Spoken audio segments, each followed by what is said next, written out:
ಇಲ್ಲಿ ಚಪಾತಿ ಜೊತೆ ತಿನ್ನೋದಕ್ಕೆ ಕ್ವಿಕ್ಕಾಗಿ ಭಾಳ ಸುಲಭವಾಗಿ ರೆಡಿ ಆಗುವಂಥ ಟೊಮೊಟೊ ಪಚಡಿ ಮಾಡೋದು ಹೇಗಂತ ನೋಡೋಣ.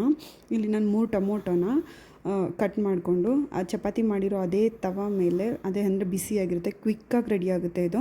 ಈ ರೀತಿ ನಾನು ಕಟ್ ಮಾಡಿರೋ ಟೊಮೊಟೊನ ಹಾಕ್ಕೊಳ್ತಾ ಇದ್ದೀನಿ. ಅದ್ರ ಮೇಲೆ ಸ್ವಲ್ಪ ಎಣ್ಣೆ ಹಾಕಿ ಸ್ವಲ್ಪ ಹೊತ್ತು ಕವರ್ ಮಾಡಿಬಿಡೋದು, ಲಿಡ್ ಕ್ಲೋಸ್ ಮಾಡಿಬಿಟ್ಟು. ಇದು ಸಖತ್ ಈಸಿ ಮಾಡೋದಕ್ಕೂ, ಮತ್ತು ಇದೊಂದು ಬ್ಯಾಚುಲರ್ ಡಿಶ್ ಅಂತಲೇ ಹೇಳ್ಬೋದು.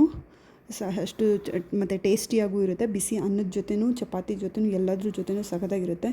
ಒಂಥರ ಕ್ವಿಕ್ಕಾಗಿ ನಮಗೆ ಪಲ್ಯ ಏನೂ ಇಲ್ಲ, ಯಾವುದೇ ಡಿಶ್ ಇಲ್ಲ, ಬಟ್ ನಮ್ಗೆ ಚಪಾತಿ ತಿನ್ಬೇಕು ಅನ್ನಿಸ್ತಾ ಇದೆ ಅಥವಾ ಬಿಸಿ ಅನ್ನ ತಿನ್ಬೇಕು ಅನ್ನಿಸ್ತಾ ಇದೆ ಅಂದರೆ ಈ ಥರ ಮಾಡಿ ನೋಡಿ ಒಂದ್ಸಲ.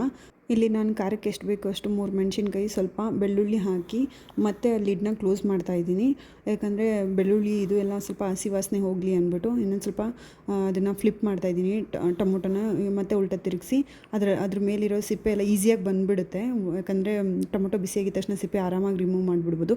ಮತ್ತು ಅದನ್ನು ನಾವು ಸ್ವಲ್ಪ ಉಪ್ಪು, 1 ಸ್ಪೂನ್ ಜೀರಿಗೆ ಹಾಕಿಬಿಟ್ಟು ಅದು ಹಸಿ ವಾಸನೆ ಹೋಗಲಿ ಅಂದ್ಬಿಟ್ಟು ಅದನ್ನು ಅಲ್ಲೇ ಸ್ಮ್ಯಾಶ್ ಮಾಡ್ಕೋಬೋದು. ಇಲ್ಲ ಅಂದರೆ ನಾವು ಗ್ಯಾಸ್ ಆಫ್ ಮಾಡಿಬಿಟ್ಟು ಅದೇ ಬಿಸಿ ತವ ಮೇಲೆ ಸ್ವಲ್ಪ ಈ ಥರ ಮಾಡಿಬಿಟ್ರೆ, ಪ್ರೆಸ್ ಮಾಡಿಬಿಟ್ರೆ ಅದು ಹಸಿ ವಾಸನೆ ಹೋಗಿರುತ್ತೆ. ಆಮೇಲೆ 1 ರೌಂಡ್ ಮಿಕ್ಸಿಗೆ ಹಾಕ್ಕೊಂಡು ಡರ್ ಅನಿಸ್ಬಿಟ್ಟು ಸ್ವಲ್ಪ ಕೊತ್ತಂಬರಿ ಸೊಪ್ಪು ಹಾಕ್ಬಿಟ್ರೆ ಸಖತ್ತಾಗಿ ಟೇಸ್ಟ್ ಇರುತ್ತೆ.